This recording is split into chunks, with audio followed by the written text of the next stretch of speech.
Christmas, so we're going to do 12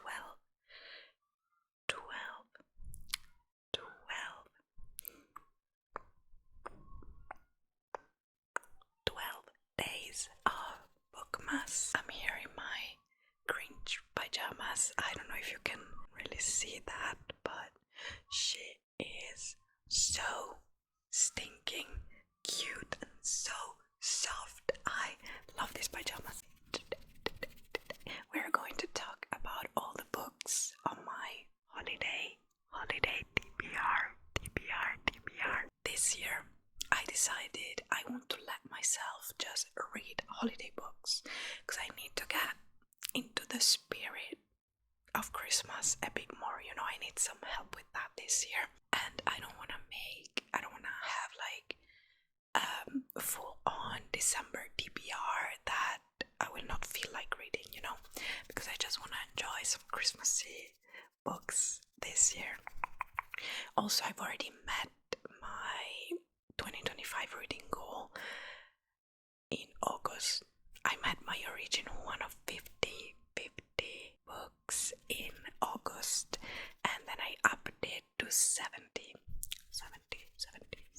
But I've also met that last month, so now I'm just reading for the pleasure of reading, right? Which, not that I didn't before, but it's just some extra books, so I want to just enjoy the Christmas times because it's one of my favorite time of the year, right? So let's get into it. I've got three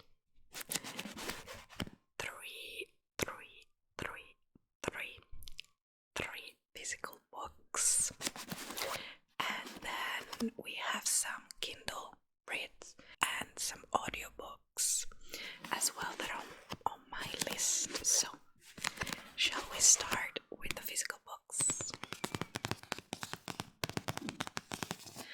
These are basically all romance books, of course. I've been reading back-to-back fantasy for the past month, even the past 2 months. So yeah, doing some romance, Christmassy romance will really help me out. Let's start actually with the 2 books that are part of a series that I'm reading that I finally started this year. It's a very popular series actually. So we've got 2 books, and in order of how I want to read them, we have the Gingerbread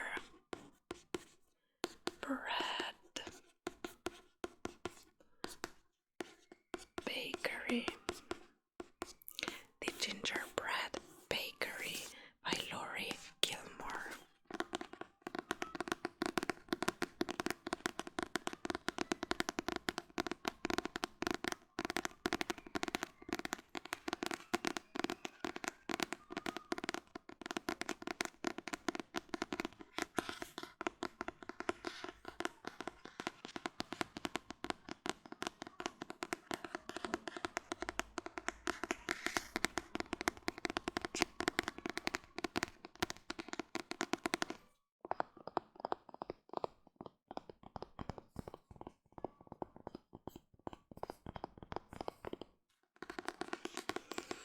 So, The Gingerbread Bakery, this book is book number 6 in the Dream Harbor series by Laurie Gilmore, which is a small town contemporary romance interconnected series set in this small town that's supposedly inspired by Gilmore Girls. They do have like the town meetings and stuff, so that's very reminiscent of Gilmore Girls, but otherwise, you know, it's just a small town where everyone knows each other, etc.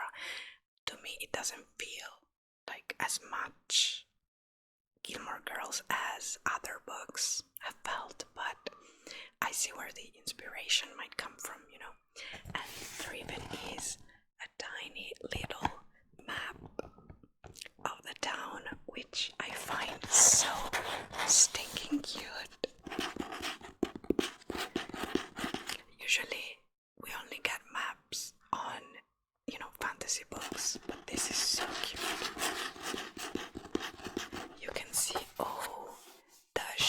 helps that make up the series, you know. So I love that. Anyways, even the cover, like how cute is that?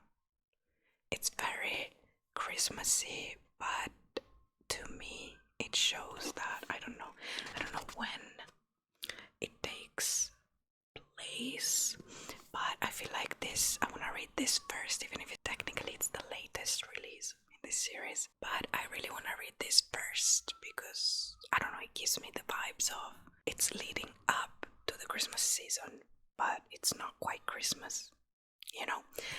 I guess we'll find out, but that's what I get from the cover, so I'm excited. Probably by the time you're seeing this video, I've already started it.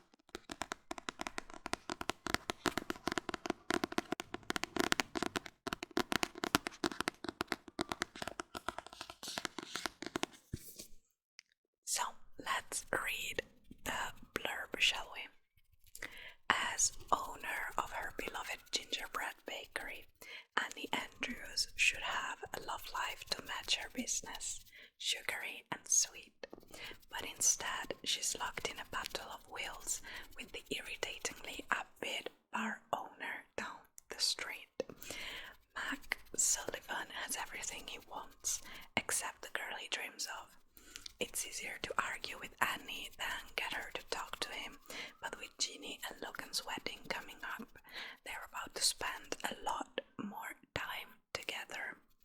As the snowflakes fall and with romance in the air, will Annie see that the one she loves to hate might just be her perfect match after all? I love this. I actually have been looking forward to this exact story, and the fact that it takes place around Christmas time, allegedly around Christmas time, and that she's the bakery owner. I eat this up. Anyway, that's the first book I want to read this Christmas season. I love the tiny gingerbreads here, and the Christmas decorations, the cats. There's two kitty cats. Here, there's only one, so that's really cute. Yeah. So first up, the gingerbread bakery. Next, in the same series, we have the Christmas tree farm. The Christmas tree farm, also by Laurie Gilmore.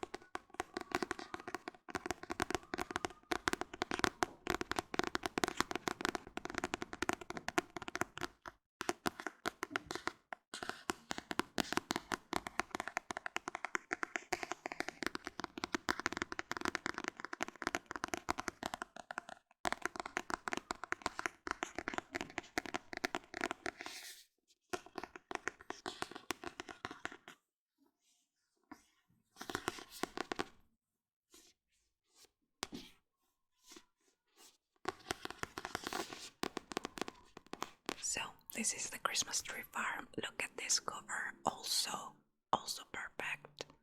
But this, I feel like this is more Christmassy. This is so stinking cute. Oh my gosh. Yeah, this is kind of like my dream Christmas. A cabin in the woods, snowy surroundings. Oh, I love that.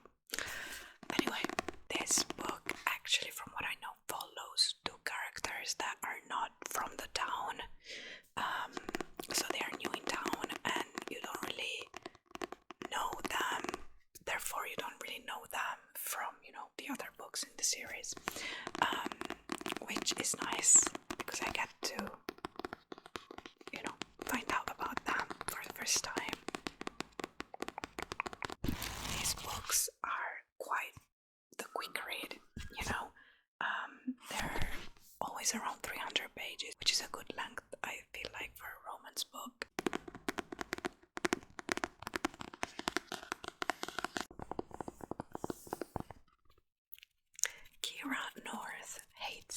Christmas, which is unfortunate since she just bought a Christmas tree farm in a town that's too cute for its own good.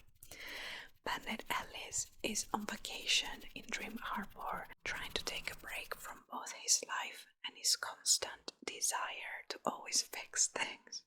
But somehow, fate finds Ben trapped by a blanket of snow at Kira's farm, despite her cringiest first impressions, with the glow of the fairy lights twinkling in the trees and the promise of a warming hot chocolate.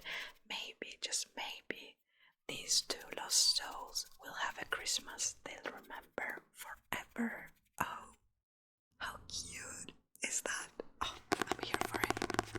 Hot chocolate, a Christmas tree farm, a cabin, a little dog, dog.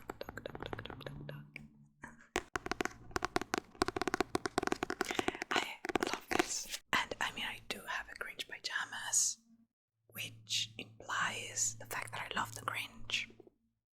So, I mean,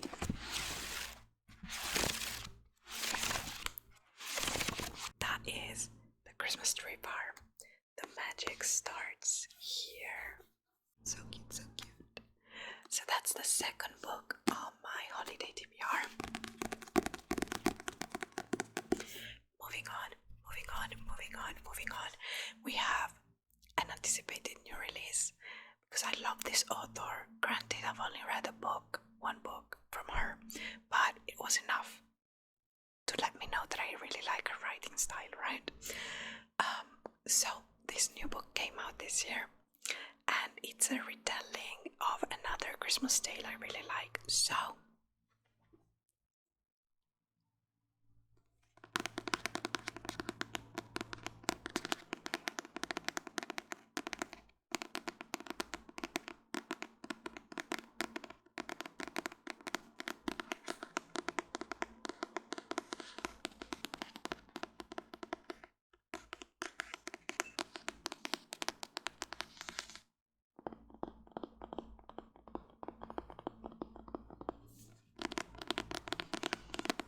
I'm so excited.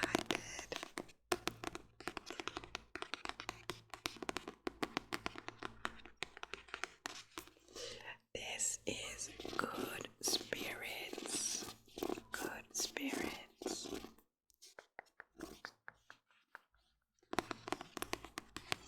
By B.K. Morrison. How freaking cute. Once again, like this Christmas, I'm going to be spoiled with the covers. And also this book has cute sprayed edges, candy cane sprayed edges. That is so cute. Usually this book, you will see it in the next videos displayed right there, which I don't know if you can really see anything, but I have Love Light Farms there. Usually it's this book actually that's displayed there with the Dream Harbor books.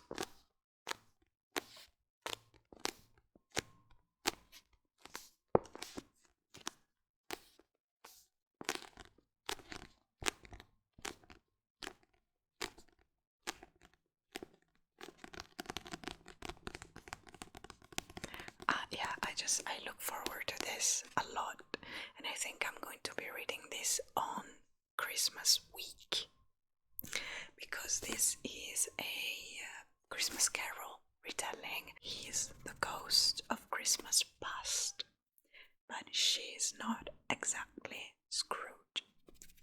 Nolan Callahan intends to spend this holiday season exactly like every other, hunting the terrible people of Annapolis in his aimless existence as the ghost of Christmas past. Harriet York is a good person, or at least she tries to be, a people pleaser to her core. She always does what's expected of her. So when Nolan is assigned the sweeter than candy canes antique shop owner for his holiday hunting, neither of them have any idea why. To escape one another, Harriet and Nolan must unravel the threads that bind them together, all by Christmas Eve. Hand in hand, they uncover each other's pasts, but why is it that Nolan doesn't want to let go? And might Harriet be the key to giving the Ghost of Christmas Past a future? Oh my gosh. Why am I getting emotional? Okay, everybody stay calm. Yeah, that blurb was everything. So this is kind of a paranormal romance, and the fact that the female main character is an antique shop owner, I don't know, it's just tickling my brain in the right spots, you know. Wow, I hadn't read the blurb, I just knew that it was a Christmas Carol retelling. This just sounds amazing. I'm even more excited about reading this now that we've read the blurb and everything. Apparently this is the beginning of a new series, by the way, of retellings of, you know, different tales. So yeah, I'm so excited, I cannot wait.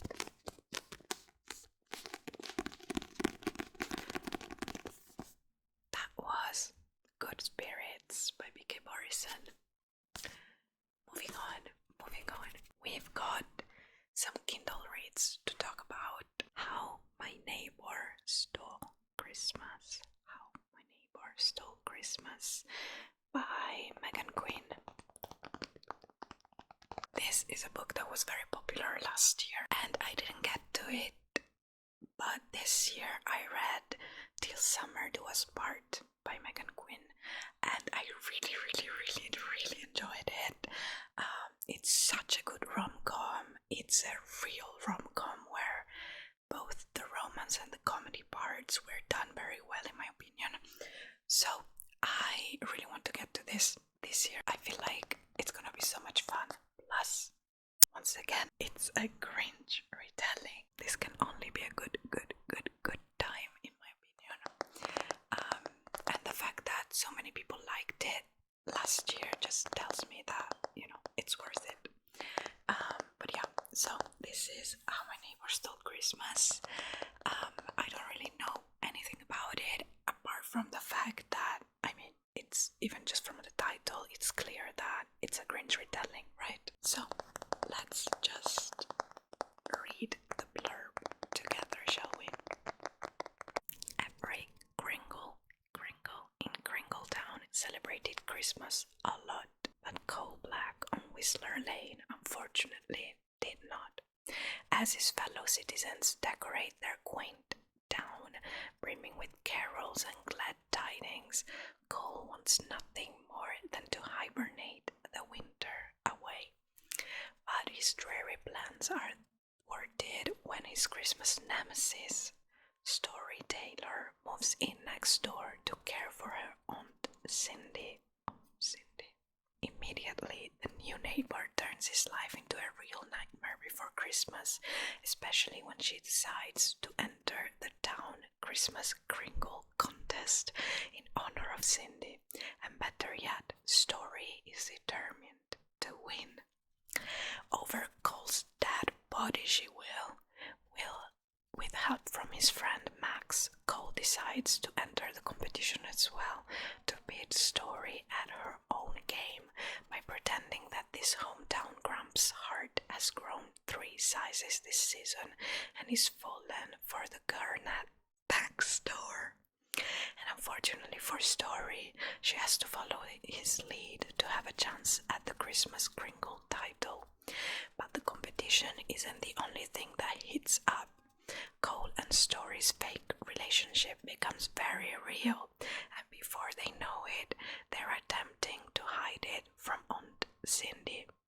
Things get complicated, the competition gets tough, and all it takes is one single night for someone to steal it all. I'm sorry, what? It's so good. Hate to love rivals, fake dating, romance. What? Sad on Christmas with a cringy MMC. Say no freaking more. Say no freaking more. I love this. I'm so here for it. Yeah, this feels like it's going to be a very good rom-com as well. Knowing that Megan Quinn is really, really funny, because I laughed out loud so many times with Till Summer Do Us Part. I think this is going to be really, really good. I'm liking everything about this book. Even just, that cheesy cringe town, that cheesy Christmas holiday feeling. I'm a sucker for it. I love Christmas movies. I think we're setting up for a good month here. I think this is going to be a good TBR. So, yeah. So that was How My Neighbor Stole Christmas by Megan Quinn. Next book on my TBR. The last two books are audiobooks. First one is also a book that was very popular last year, and it's always described to me as like a Knives Out Christmassy rom-com. So if it's really that, I feel like I'm really going to like it. But that is The Most Wonderful Crime of the Year. The Most Wonderful Crime of the Year. And that's by, I don't remember who is it by, Ali Carter. I absolutely adore the cover. It's gorgeous.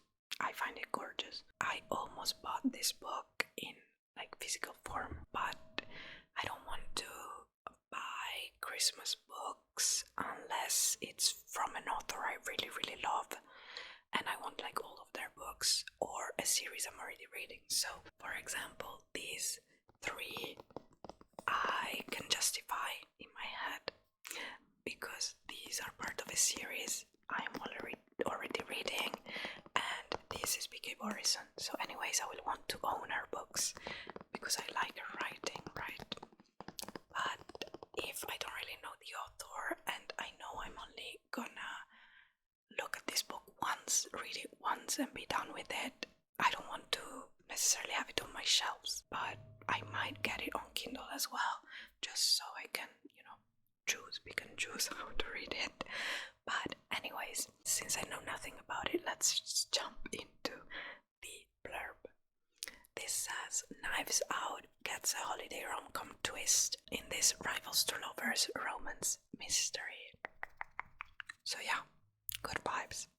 The bridge is out, the phones are down, and the most famous mystery writer in the world just disappeared out of a locked room 2 days before Christmas. Meet Maggie Chase and Ethan Wyatt.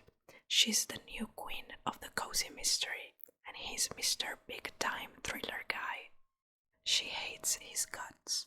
He thinks her name is Marcy, no matter how many times she's told him otherwise. But when they both accept a cryptic invitation to attend the Christmas house party at the English estate of a reclusive fan, neither is expecting their host to be the most powerful author in the world, Eleanor Ashley, the Duchess of Death herself. What? That night, the weather turns, and the next morning, Eleanor is gone. She vanished from a locked room, and Maggie has to wonder, is Eleanor in danger? Or is it all some kind of test? Is Ethan the competition? Or is he the only person in that snowbound mansion she can trust? As the snow gets deeper and the stakes get higher, every clue will bring Maggie and Ethan closer to the truth and to each other. Because this Christmas, these two rivals are going to have to become allies, and maybe more, if they have any hope of saving Eleanor, assuming they don't kill each other first. I love this. Oh my gosh, honestly, I did not expect this holiday Christmas lineup, TBR, however we want to call it, to be so good and so interesting. The last book, which is an audio book as well. Christmas Corpse by Katie Forrest, but writing as Mona Marble. So this is supposed to be cozy Christmas mystery as well, which, yeah, I felt like I need a bit of variety. I got the audio arc for this on NetGalley, so thank you, NetGalley, for the arc. By the time you see this video, I'm quite sure it's already out.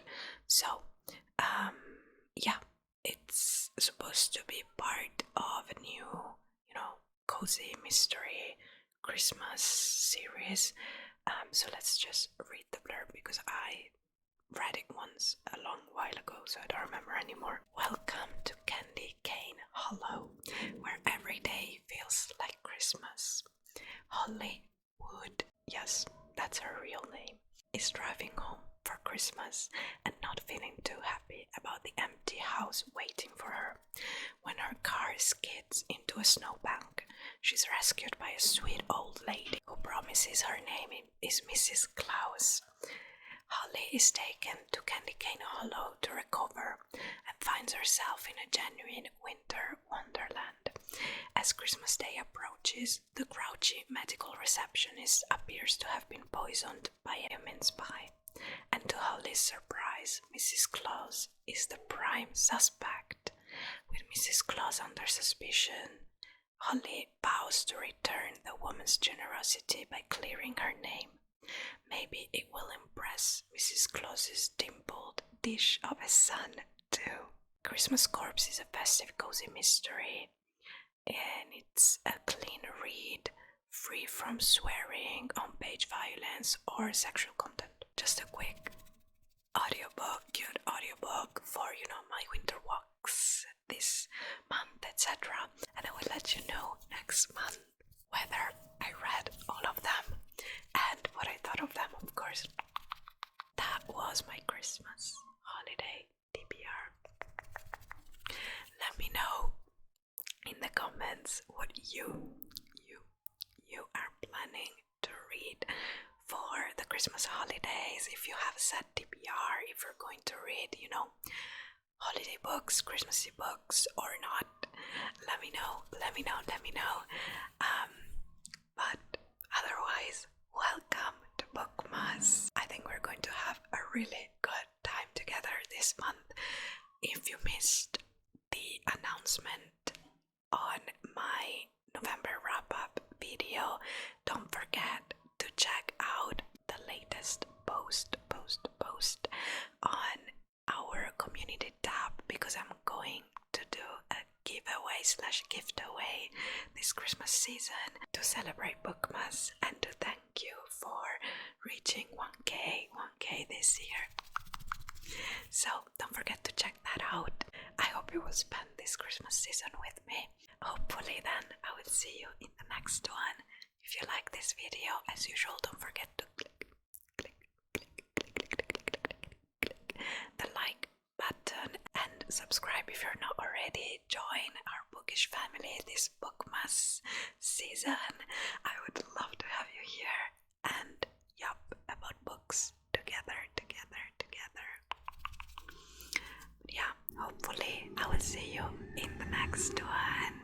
Have a holly jolly